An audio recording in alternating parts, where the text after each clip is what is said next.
안녕하세요. 손벌은 나쁜 시어머니와 신우 때문에 남편과 헤어진 30대 여성입니다. 남편과는 회사 선배가 주선한 소개팅에서 만나게 되었습니다. 어느 달은 연인들처럼 울고 웃으며 연애를 했고 만난 지 2년이 되던 날 남편이 저에게 정식으로 프로포즈를 해왔어요. 저 역시 내심 기다리던 프로포즈였기에 고민하지 않고 받아들였고요. 그런데 문제는 돈이었어요. 둘 다 연봉이 평균 이상이었으니 돈이 문제가 될 줄은 생각지도 못했는데 둘 다 사회생활을 늦게 시작했던 상황이라 재정 상황을 오픈하고 보니까 저는 4천, 남편은 5천밖에 못 모았더라고요.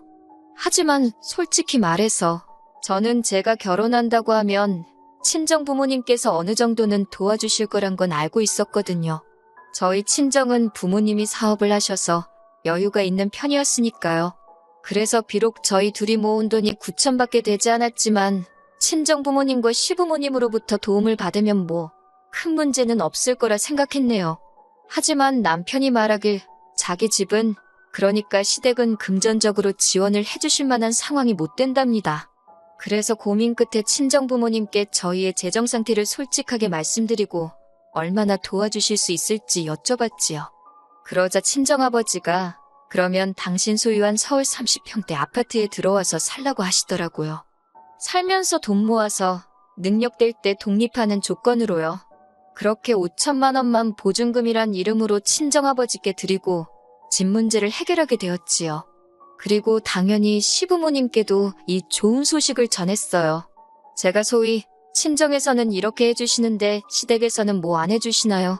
이런 심정으로 말씀드린 건 절대 아니고 단지 아버님 어머님도 알고 계시는 게 좋겠다 싶어서 말씀드렸을 뿐이에요.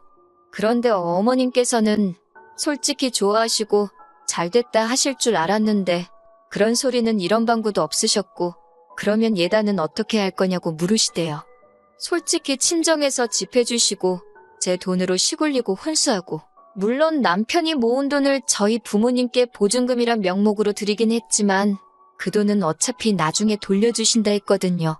그러니 따지고 보면 시부모님은 아무것도 안 해주시는 상황이었는데 예단 이야기를 하시니 황당하더군요. 그래서 제가 예단이 꼭 필요할까요? 하고 물었어요. 그랬더니 어머님께서 당연한 거 아니냐? 내 아들 공짜로 데려가려고 그랬냐 하시는 거예요. 순간 그럼 예단 받고 아드님 저한테 파시는 거냐고 따지고 싶더라니까요. 하지만 차마 그럴 수는 없어서 남편과 상의 끝에 허례허식은 생략하기로 했다고 말씀드리니 어머님이 그런 건 어른들이 정해주는 거지 니들 마음대로 하는 게 아니라나요. 어머님과 얼굴 붉히고 싶지 않아 일단 제가 남편하고 다시 한번 상의해보겠다 하고 한 발 물러났어요. 그리고는 남편한테 어머님이 하신 말씀을 전하며 어떻게 했으면 좋겠냐 물었습니다. 그랬더니 남편이 그냥 흉내만이라도 내주면 안 되겠냐 그래요. 솔직히 제 편을 든다고 해야 하나 남편이 내가 해결하겠다 뭐 그런 식으로 나와주길 바랬는데 오히려 저더러 어머님한테 맞춰드리란 식으로 나오니까 기분이 좋진 않았지요. 하지만 좋은 날 앞두고 어머님이랑 기싸움 하는 것도 내키지는 않아서 남편 의견을 따라주겠다 했습니다. 그리고 이튿날 300만 원을 예단비로 보냈어요. 그런데 황당하게도 바로 다음 날 어머님이 남편을 통해 제가 보낸 300만 원을 되돌려 보내셨더군요. 남편한테 이게 무슨 뜻이냐고 물으니 남편이 우물쭈물거리다가 한다는 소리가 어머님이 장난하냐며 예단이 적다고 화를 내셨다는 거예요. 제 주변에도 결혼한 친구들이나 선후배들이 꽤 있었는데 이런 일은 듣도 보도 못했거든요. 그래서 남편한테 싫으면 마시라 그래 나도 더는 못한다고 전해드리라 했습니다. 남편이 난처한 표정으로 그런 말을 어떻게 하냐 그러길래 그런 말도 못 전할 거면 그냥 이 결혼 깨자 했네요.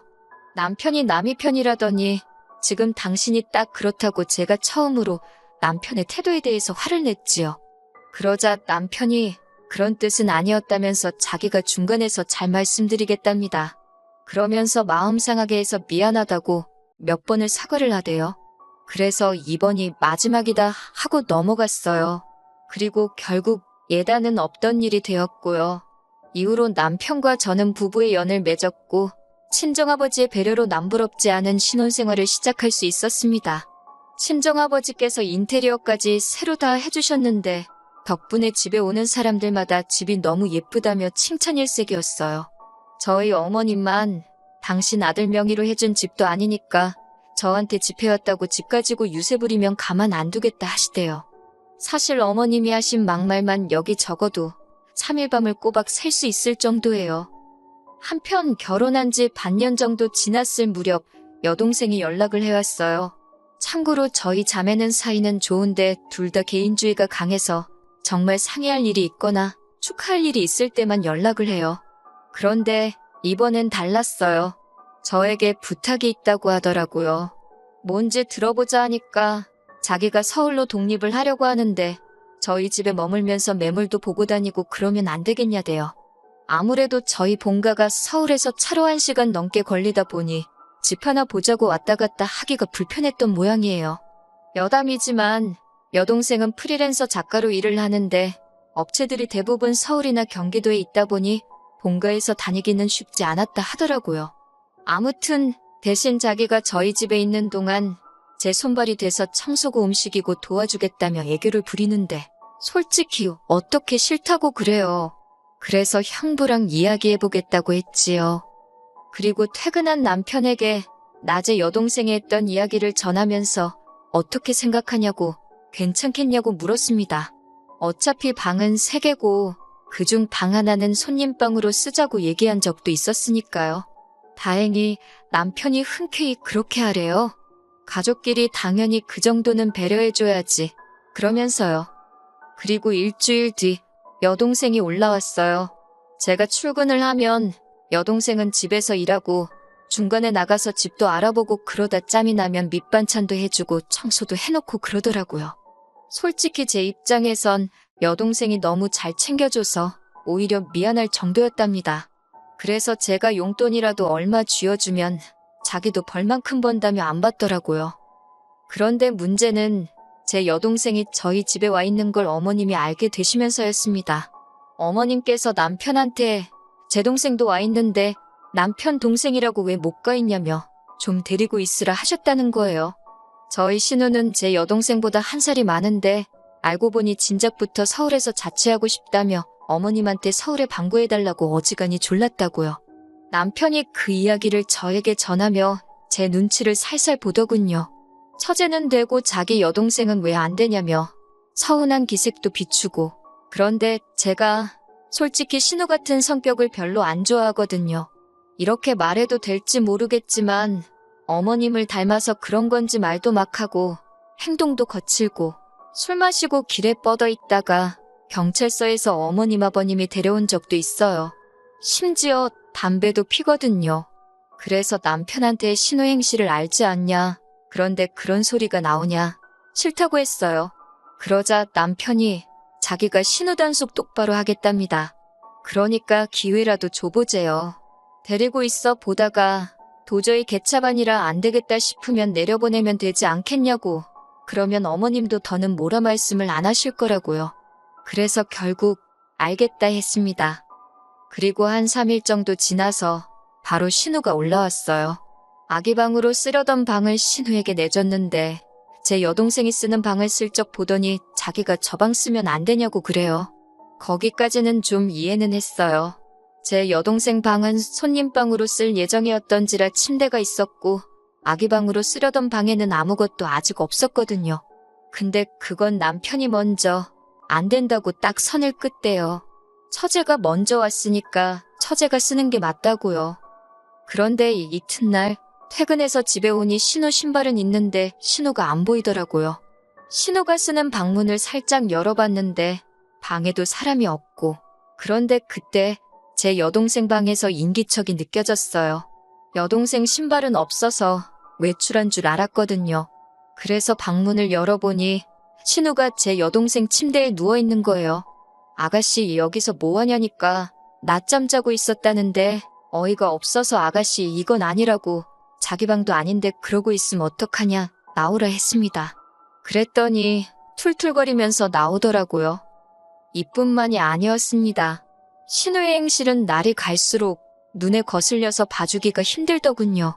집에 있는 여동생 말에 의하면 정오가 되도록 자다가 느지막이 나와서 냉장고에 있는 거 꺼내 먹고 설거지도 안 한다는 거예요. 그리고는 얼마나 쿵쾅거리고 돌아다니는지 아랫집에서 저희 부부 없는 동안 2번이나 올라왔었답니다. 뿐만 아니라 지난번엔 제 방에서 나오다가 자기한테 걸렸다며 저더러 언니 중요한 물건이나 돈 같은 거 있으면 관리 잘해 이러는데 그땐 솔직히 여벌로 들었어요. 아무리 그래도 설마 남의 물건에 손을 댈까 싶었지요.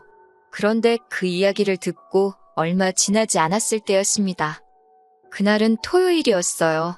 자다가 목이 말라서 물을 마시려고 방에서 나왔는데 여동생이 신발장 앞에 서 있더라고요. 그래서 왜 그러고 있냐고 물으며 이렇게 보니까 세상에 술 취한 신우가 신발장 앞에서 자고 있는 게 아니겠어요.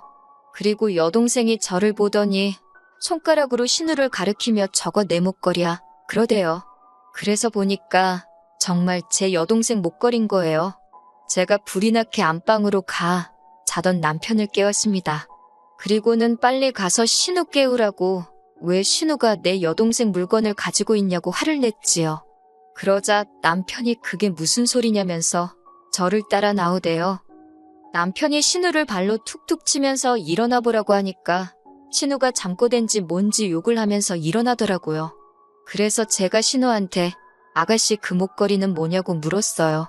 왜 내 여동생 목걸이를 하고 있느냐고요. 그러자 신우가 자기 거랍니다. 자기가 돈 주고 산 건데 왜 사람을 도둑으로 모냐는 거예요. 순간 저는 내가 실수했나 싶어서 여동생을 쳐다봤는데 여동생이 저더러 목걸이 뒤를 봐보래요. 남자친구가 사준 거라서 뒤에 이니셜을 새겨놨다나요. 그래서 신우더러 목걸이 한번 뒤집어 보려 했습니다. 거기에 이니셜이 없으면 내가 정식으로 사과하겠다고요. 그런데 곧 죽어도 싫다고 자기가 왜 보여줘야 하냐고 아주 악을 쓰더군요. 하지만 순식간에 제 여동생이 신우목에서 목걸이를 낚아채듯 잡아 뜯어버렸어요. 제가 얼른 그 목걸이를 뒤집어 보니까 정말로 이니셜이 있대요. 그러자 들킨 게 쪽팔렸는지 신우가 제 여동생더러 완전 미친 엑스 아니냐고 욕을 했습니다. 제 여동생도 지금 뭐라고 했냐며 신우한테 똑같이 소리를 쳤고요. 그러니까 신우가 나이도 어린 게 까불지 말랍니다.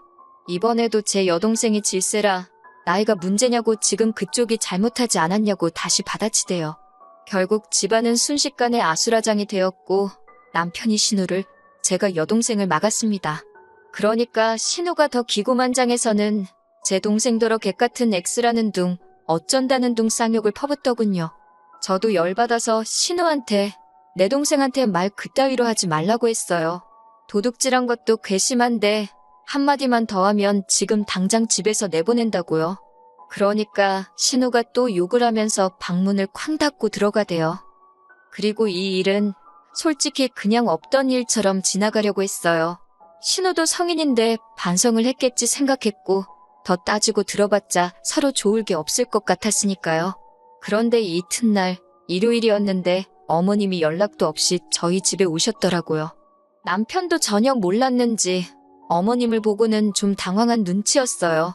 저는 이때만 해도 어제 일 때문에 오셨을 거란 생각은 못하고 그저 연락도 없이 어쩐 일이시냐며 문을 열어드렸는데 신발도 안 벗고 거실로 들어오시면서 방문을 막 열어보시대요. 그리고 작은 방에 있던 제 여동생을 보더니 너 이리 나와. 딱 그렇게 말씀하셨지요. 말투가 어떻건 간에 일단 어른이 나와보라 하니 제 여동생이 영문을 모르겠단 표정으로 나왔고요.